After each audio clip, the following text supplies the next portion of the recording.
Hey, it's Craig. I just wanted to let you know that you can listen to Canadian History X early and ad-free on Amazon Music, included with Prime. Hey everyone, Craig Baird here. Before I begin today's story, I want to take a moment and ask that you check me out on Patreon at www.patreon.com/CanadaEHX. There are several tiers with great benefits, from ad-free content to t-shirts and other cool stuff. And if you're a fan of Canadian History X, make sure you check out my other shows, From John to Justin and Canada, A Yearly Journey. And don't forget, you can also donate directly to the show at www.canadaehx.com. It helps keep this show going. All right, on with the show. She mastered Japanese during the Second World War to work intelligence for the Allies. In only 5 years in Parliament, she played a critical role in the implementation of the Canada Pension Plan and Medicare, while also managing the Centennial celebrations. How about, she was also instrumental in establishing the Royal Commission on the Status of Women, which brought massive changes to gender equality. She was one of a kind. As the only woman in a federal cabinet, she became known for her blunt honesty and biting comments. And retirement didn't slow her down. She wrote 3 books, she defended LGBTQ rights in landmark cases, and hosted her own show on CBC Radio. She was a force of nature, but that description barely does her justice. I'm Craig Baird, this is Canadian History X, and today we're talking about the woman who called herself a bird in a gilded cage. This is the story of Judy LaMarsh.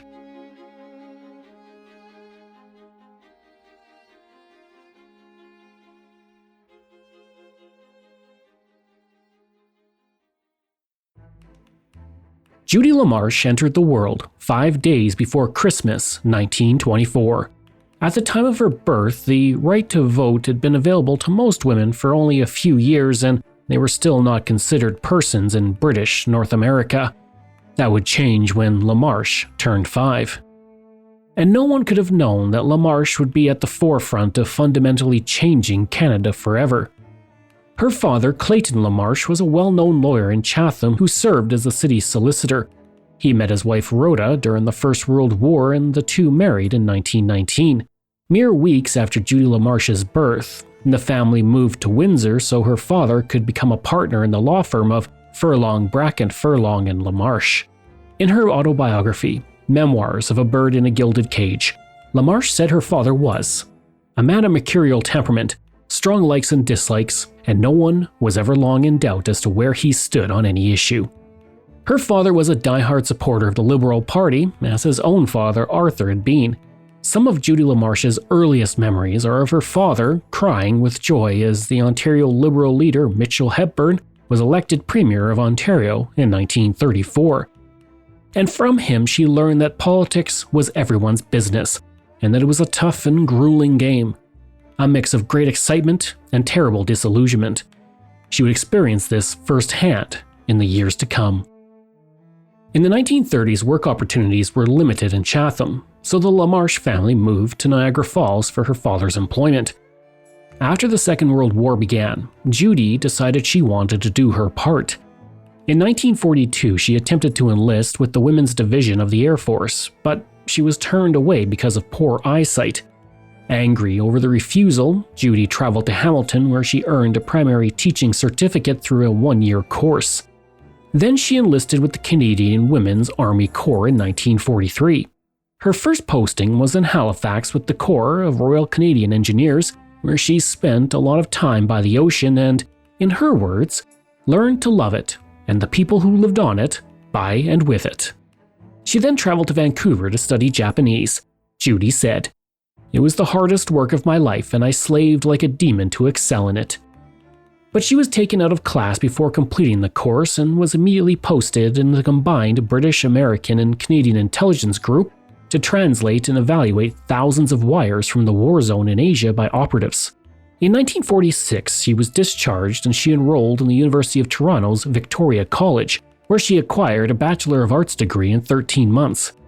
Hoping to follow in the family tradition, Judy then enrolled at Osgoode Hall to study law, where she was asked to join the Young Liberals Club.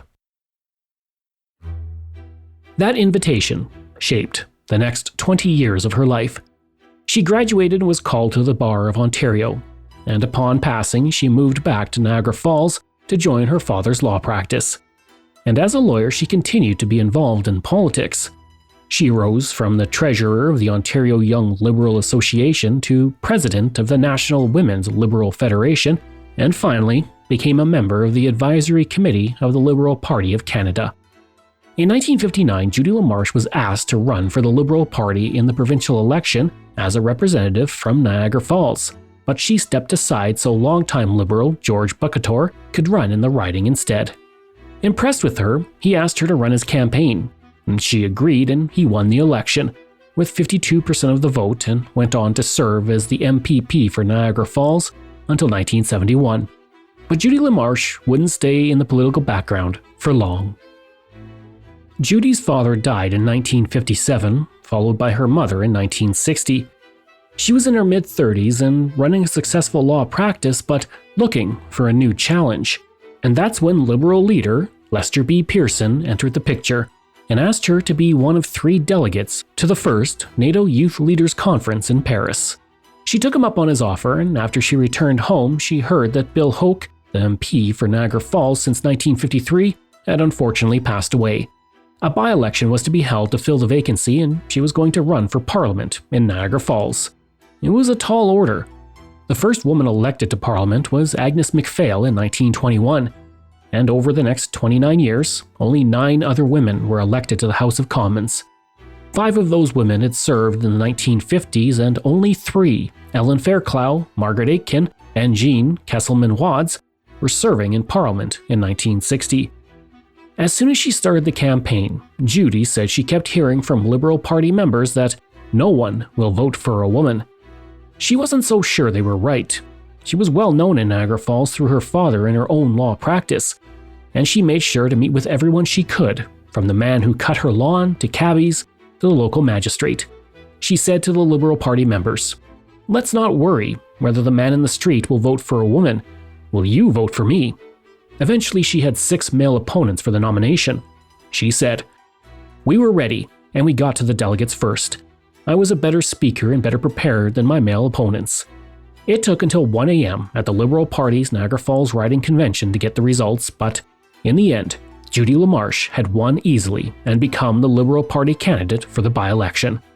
She then assembled a campaign committee of men and women, seasoned veterans and rookies with fresh ideas. Her riding, which had been created in 1953, had been held by the Liberals since then and was considered relatively safe for the party. And now it was LaMarsh's turn to take over. During the campaign, a television station in Buffalo offered to stage a mini debate where she could face off against 2 other candidates, one from the New Party, now the New Democratic Party, and the other from the Progressive Conservatives. Judy LaMarsh said, "My handsome Tory opponent, keeping his best side to the camera, was all sweet reason. My socialist opponent prattled the old CCF refrain that his party has really been responsible for old age pension legislation and every other reform of the past 20 years. She noticed that her new party candidate kept one of the party pamphlets before him on the table for reference, so she grabbed it and threw it aside. She then accused him of being ignorant of his own party's program unless it was in front of him. She said, "In the sudden stillness of the studio, the paper fluttered across the desk as though caught in the draft, and the stricken candidate fell so silent that it appeared my barb was true." Her campaign manager Jack Burnett told her on the drive back to Canada that she had blown the election with that gesture. And Jack could not have been more wrong. As she talked to people in her riding over the coming days, she found that they liked her outspoken nature and commended her for taking her new party opponent to task on camera in front of thousands. On October 31, 1960, Judy LaMarsh won with 47.3% of the vote and 5,000 more votes than the Progressive Conservative opponent, who finished second. Judy LaMarsh was heading to Parliament. Parliament convened only 2 weeks after Judy won. For her first day in the House of Commons, Judy was to be led down the center aisle of the chamber to be introduced to the Speaker of the House, who then introduced the new member to the leader of the party. She called Mary MacDonald, the executive assistant to Lester B. Pearson, to ask what would be appropriate apparel. MacDonald told her, "Wear an elegant evening dress." Judy said, "I was absolutely appalled by the suggestion.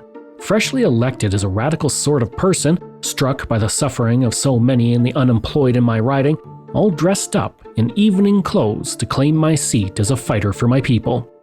She went against the advice and chose a simple black dress. It was the right call.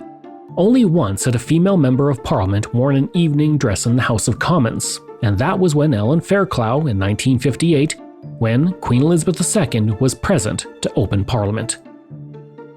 Prior to Judy LaMarsh, only 2 women had entered the House of Commons as parliamentarians for the Liberal Party. The first was Cora Taylor Castleman, who served from 1941 to 1945, and the second was Anne Shipley, who served from 1953 to 1957. It seemed the party didn't care much for their new Member of Parliament and really did very little to help her figure out what exactly she was supposed to do. In her fantastic book, Memoirs of a Bird in a Gilded Cage, she wrote the isolation she felt at first was deeply depressing. The party whip, who ensured party discipline and helped parliamentarians, never came to see her. She didn't know where to get supplies, stationery, furniture, or secretarial help. Party members didn't call on her or offer help. Even once she had known personally when they were in the Young Liberals together. She said, "I learned of the false generosity of some of my fellow members very quickly." The only person who offered was a woman by the name of Madeleine Humé, the secretary to Maurice Bourget, who was in the office next door. At the time, the Progressive Conservatives under John Diefenbaker held 208 seats in Parliament, and the Liberals were left with only 48, so her first year and a half was relatively quiet. But by 1962, Diefenbaker's government became unpopular. One reason was the cancellation of the Avro-Arrow program, which you can hear about in my episode from the spring of 2024, so be sure to check it out. On June 18, 1962, the Diefenbaker government fell from the largest majority in Canadian history to become a minority government of just 116 seats. The Liberals rebounded with 99 seats. Diefenbaker's days were coming to an end, and the Liberals would regain power sooner rather than later. Part of that effort included taking part in a week-long NATO parliamentary meeting in Washington, D.C., and 2 Liberals were sent, Paul Hellyer and Judy LaMarsh. During that trip, Judy had an hour-long meeting with President John F. Kennedy, and she said, "My impression was of a dark-suited figure with smooth back, abundant dark hair, and startlingly blue eyes. He was busy, but he concentrated his attention on us." Almost as soon as she returned home, Judy LaMarsh hit the campaign trail once again. The Diefenbaker government fell in early February 1963, and it was time for the Liberals to try and assume power.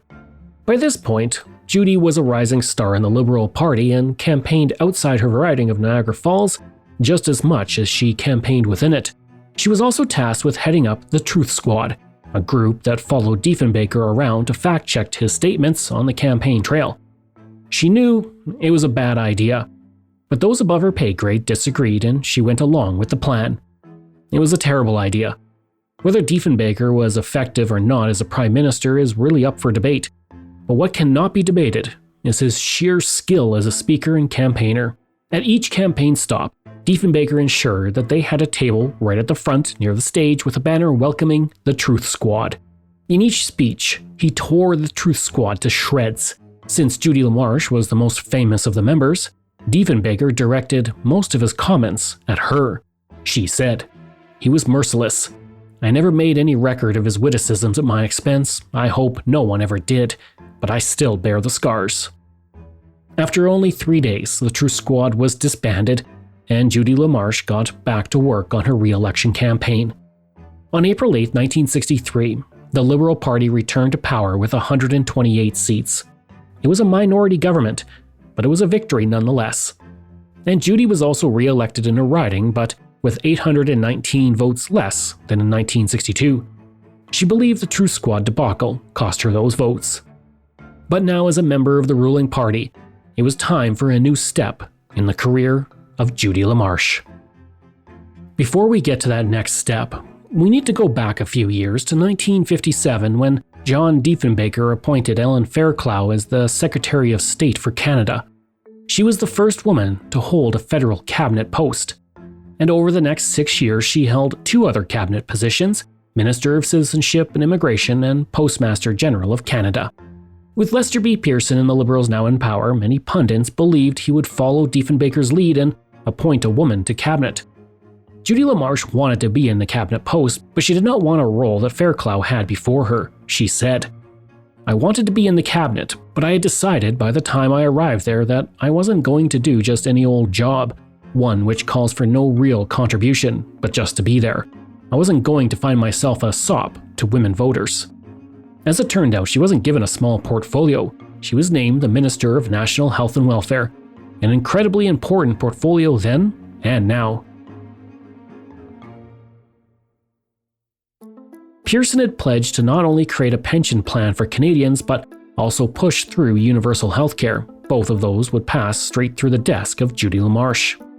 When she arrived in the Department of National Health and Welfare, the aura of her post was quickly shattered. She found herself in a gloomy office with a large desk in front of a, in her words, dull painting of Niagara Falls likely borrowed from the National Gallery. She also discovered that there was no women's washroom on her floor, and she was forced to go to a different floor to use a washroom meant for stenographers. She said, "It isn't much of a hardship for me, but it can be embarrassing. After all, if someone wants to rant and rave at the boss, the washroom is the one place where it's permissible. But not if, after you have everything, you want to say off your chest, you look up in a mirror and see the boss standing there having heard the whole thing." She was offered another, more private washroom, which she described as dirty, smelling, with flaking paint. One of her first executive orders as Minister of National Health and Welfare was to find a caretaker for that washroom. Once the washroom debacle was in order, her first major task was to deal with the Canada Pension Plan, for which she had to get all the provinces to agree, most of whom wanted their own pension plans. Time was of the essence, as the plan had to be implemented to help those retiring in the coming years, not a generation or two later. This meant getting the pension plan into Parliament by the end of 1963 and preparing the white paper on pensions. Another wrinkle she had to contend with were insurance companies who worried that if the government provided a pension plan, no one would go to them. She said of those meetings, "We had no real meetings of the minds at all, although the atmosphere was polite enough, but I could not understand their bland assumption that we would renege on our election promises." During the fight for the Canada Pension Plan, she also realized that some within the party didn't respect her position or authority. Thomas Kent, the senior policy aide to Prime Minister Lester B. Pearson, left Ottawa for Quebec City for a weekend meeting with the provincial political leaders to reach a compromise on the orders of Pearson. And even though she was the minister in charge of getting that pension plan implemented, LaMarsh was neither told nor invited. She said, "I had gone home to my writing for a weekend, a rare occurrence, but no one, neither the Prime Minister nor Kent, had bothered even to telephone me about what was in the wind." During the meeting, Kent agreed to make accommodations for Quebec, and when he returned, LaMarsh summoned him directly to her office. She was so angry she picked up an autographed photograph of Lester B. Pearson and slammed it face down on her desk, smashing the glass. She was ready to resign over the matter. She said, "I did not want to take the accursed legislation any further. I was already buffeted and bruised enough, and I felt that I had been shamefully treated by my leader.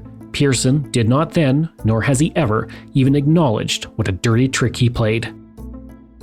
Despite her anger, Judy LaMarsh knew that getting approval on a Canada Pension Plan was crucial for Canadians, even if it meant making compromises, even if she was disrespected.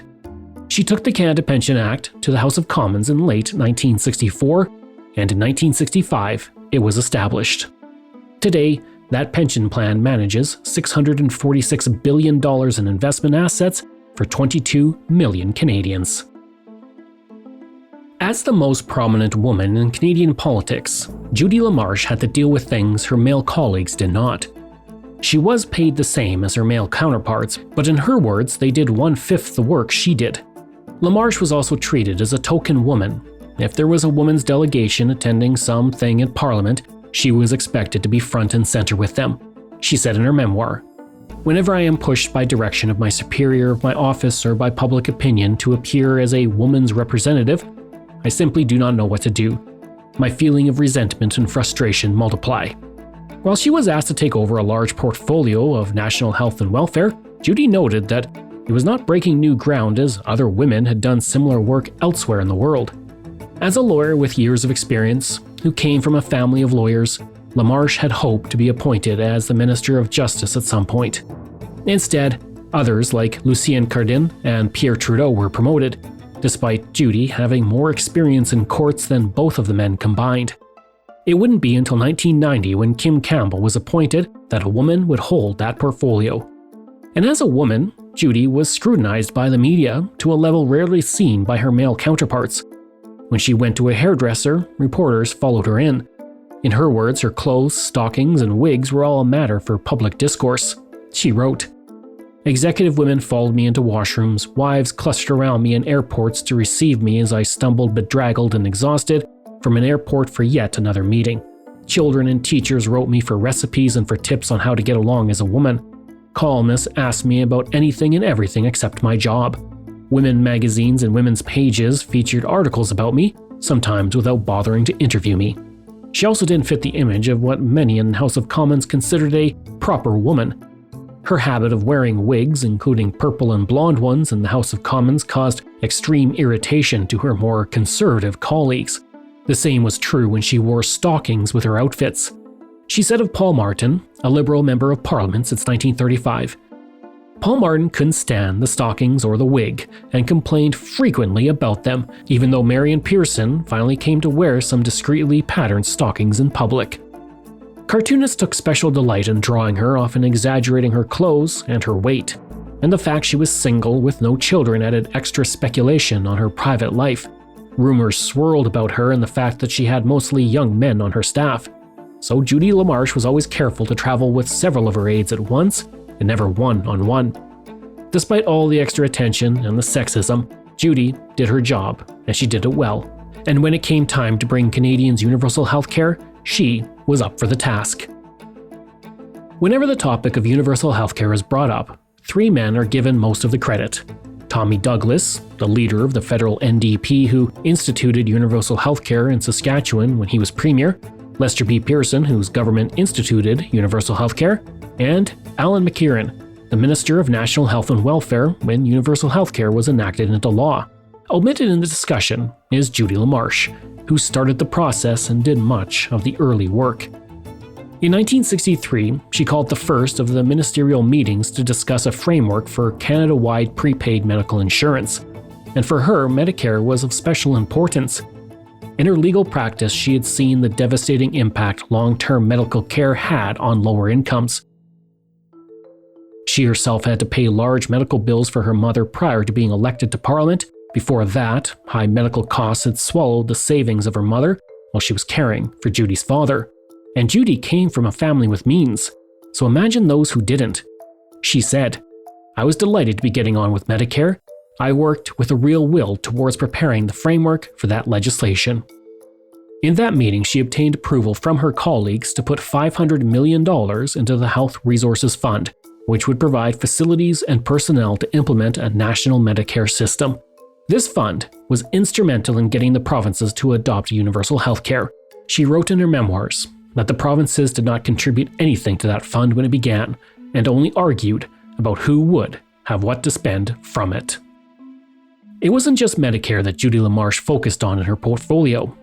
On June 17, 1963, she rose in the House of Commons and stated, "There is scientific evidence that cigarette smoking is a contributory cause of lung cancer, and that it may also be associated with chronic bronchitis and coronary heart disease." While this may seem like a minor thing for a politician to say now and far from controversial, it was groundbreaking for the time. She became the first major Western world government official to oppose tobacco smoking publicly. Wanting to practice what she preached, LaMarsh went cold turkey on her 2-decade, 3-pack-a-day smoking habit the day she spoke those words in the House of Commons. She said, "If I give up a habit of 20 years and one that is hard to break, I think it will indicate that I think it is serious. I didn't do this as an exercise in willpower." Overall, the response to her decision to quit and speak out about the dangers of smoking was well received. NDP leader Tommy Douglas jokingly asked if she would take up pipe smoking instead, while Prime Minister Lester B. Pearson congratulated her decision to quit smoking. Hundreds of letters came into her office commending her, One letter writer sent a basket of apples for her to munch on when cravings became too bad. Of course, not all the letters were pleasant. One came from a tobacco grower who was unhappy with her comments. And while many in the House of Commons supported her, there were other MPs who made a habit of sending her packs of cigarettes and asking her to come join them for a smoke in an attempt to sabotage her efforts. But as far as we know, she was steadfast in her resolve. While she fought to stay smoke-free, Judy was working on Medicare and would likely get more credit had it not been for another federal election in the fall of 1965. She was torn away to campaign for her own riding and for the Liberals across Canada. She said, "The framework of the Medicare scheme, which came to be adopted by Parliament, was wholly structured before I left office." In the 1965 federal election, the Liberal Party under Lester B. Pearson returned to power with 131 seats, still a minority but slightly more seats than before. Judy LaMarsh also won again, but after 2.5 years working as a Minister of National Health and Welfare, Judy hoped for something larger. Instead, Lester B. Pearson offered her 3 options. She could be Secretary of State, Postmaster General, or Solicitor General. Judy stated that the Postmaster General was a portfolio of no significance and a job that should be done away with completely, and she didn't think the Solicitor General was even a department. The previous Solicitor General, J. Watson McNaught, was often referred to as McZero. That only left Secretary of State, which she told Pearson in 1963 she didn't want because of Alan Fairclough, who had held it before. LaMarsh said, "I was angry enough to quit, and I should have. I have never questioned the Prime Minister's right to appoint or discharge whomever he chooses, and to what post. I just could not see any scope in any of the portfolios offered." But she relented because at least the Secretary of State would make her responsible for broadcasting and the Canadian Centennial. One Ottawa columnist wrote of her appointment, "Cultured, she ain't." On December 18, 1965, Judy LaMarsh took over as Secretary of State, then the Centennial, but before she could dig into that, she had to focus on 2 important things: the status of women and broadcasting in Canada. When she first joined Pearson's cabinet in 1963, she asked him for a public inquiry into women in Canadian society, but she was turned down. After taking on this new position in 1965, she asked again, only to be turned down again. Eventually she would convince him. In 1967, he announced the Royal Commission on the Status of Women, but in the meantime, Judy LaMarsh focused on broadcasting in Canada. As Secretary of State, she oversaw the White Paper on Broadcasting and presented it to the House of Commons in July 1966. The 230-page paper was a landmark examination and became instrumental in creating the Broadcasting Act of 1968, which established a mandate for the CBC and led to the creation of the Canadian Radio Television Commission. 8 years later, that became the Canadian Radio, Television and Telecommunications Commission, or the CRTC, which acts as a regulatory agency for broadcasting in Canada. On December 31, 1966, LaMarsh stood outside in the freezing cold with Lester B. Pearson and several other important government officials to light the Centennial flame and begin Canada's Centennial Year celebrations. I went into a great deal of detail about the Centennial Year in the spring of 2024, so be sure to check that episode out if you haven't. LaMarsh would travel thousands of kilometers back and forth across the country. When the Confederation train began its journey across Canada from the West Coast in early January, she was there for the opening. As the Centennial Voyageurs began their epic canoe race across the country from Rocky Mountain House, Alberta on May 24th, she saw them off. When their journey ended in Montreal on September 4th, she welcomed them and she received a large bison fur coat, which she described as rough, smelly, and something she would treasure for the rest of her life. She sat in the stands on July 23rd for the opening of the Pan American Games in Winnipeg and stopped in at St. Paul, Alberta for its Centennial project, a UFO landing pad. When she got word the Alpine Club of Canada would attempt to conquer each of the mountains in the Centennial Range of the Yukon, LaMarsh paid them a visit. She arrived at base camp and then took a helicopter up to view their progress, then landed on a small peak of an unnamed mountain. She said, "It was one of the greatest thrills of my life to stand there, waist high in the crusty snow, on a peak never before trod by humankind. Surrounded by the great ghostly shadows of other individual peaks in the range, I practiced my yodel, which echoed and re-echoed with no human to hear. It was glorious, a sense of peace and freedom such as I had never known. On July 1st, Canada's official 100th birthday, Judy LaMarsh was in charge of making it memorable by arranging the Queen's visit to Parliament Hill, where she cut a 6-meter-high cake with the knife King George VI used during his royal tour in 1939 in front of 50,000 Canadians. She also made sure that there were tens of thousands of cupcakes available for everyone, and Judy wrote about the Queen in that day. She was interested in everything, and I feel sure would have liked to linger on that brilliant scene. She was delighted at the burst of balloons and fireworks as she cut the small loaf cake embedded into the wooden structure. Prince Philip slyly broke off chunks of icing and stood licking his fingers with unabashed pleasure. LaMarsh was required to greet visiting heads of state during the Centennial year, and as you can imagine, it was a very busy year as there were dozens.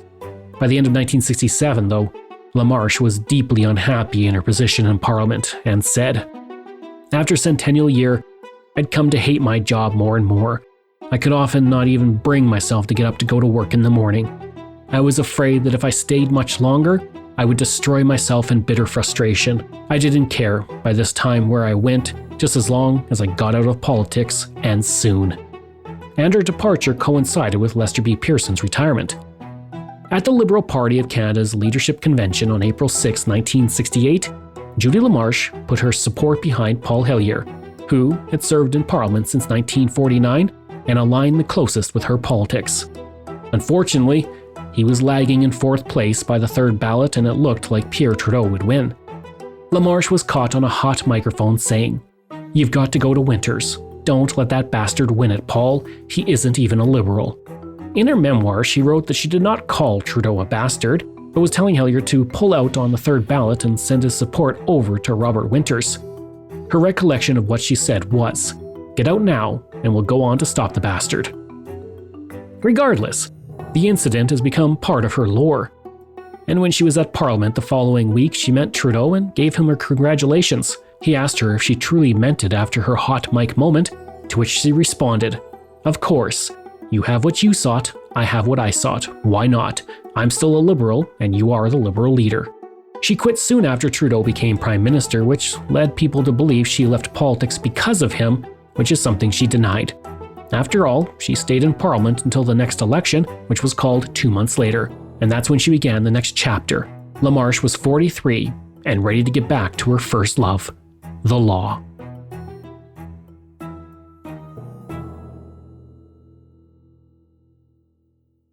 Judy LaMarsh sold her law practice in the 1960s to concentrate on politics, and part of that sale included a clause stating she wouldn't practice in Niagara Falls until 1973. So, she moved to nearby St. Catharines, Ontario in May 1969. That same year, she released Memoirs of a Bird in a Gilded Cage, which was highly controversial.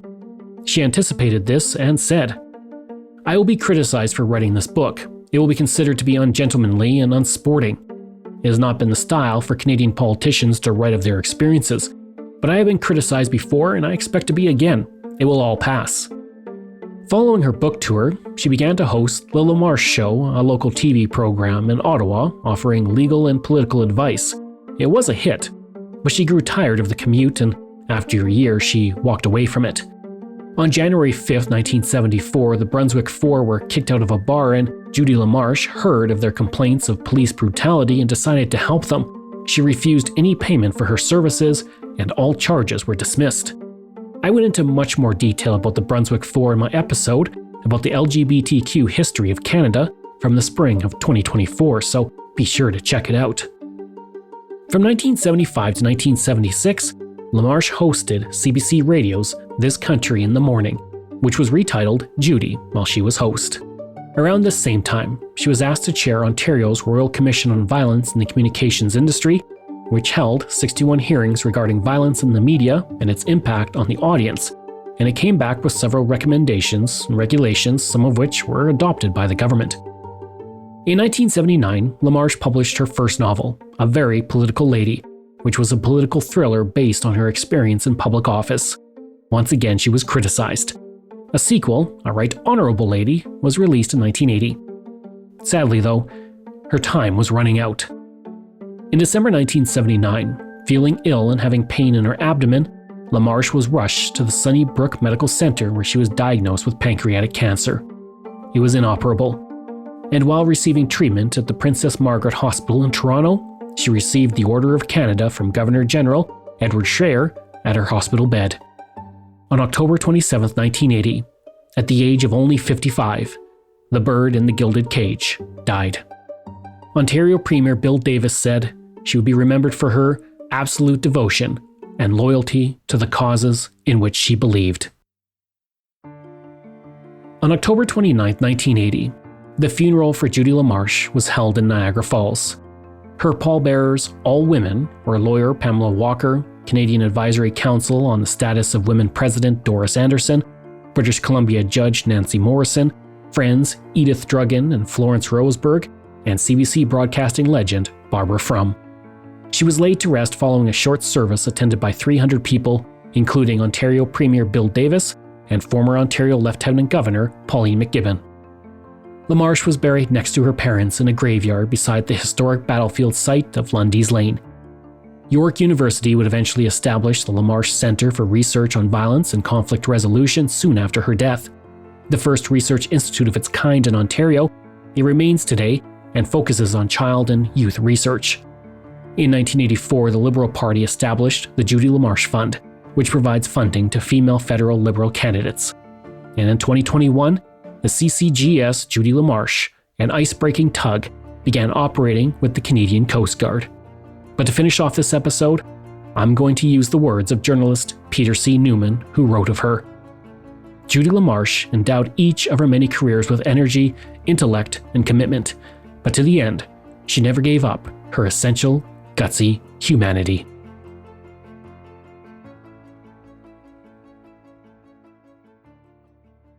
I hope you enjoyed that episode and our look at Judy LaMarsh. Next week, we're looking at the Second Narrows Bridge collapse. This show is researched, produced, and written by me, Craig Baird, with the help of Dila Velasquez. Audio production and design by Rosalind Kufor. If this is your first time listening and you like what you heard, please take a moment and give us a 5-star review to help other people find these amazing stories. And there are so many for you to sink your teeth into. If you enjoy this podcast, then please check out my other podcasts, From John to Justin, Canada, A Yearly Journey, Pucks and Cups, and Canada's Great War.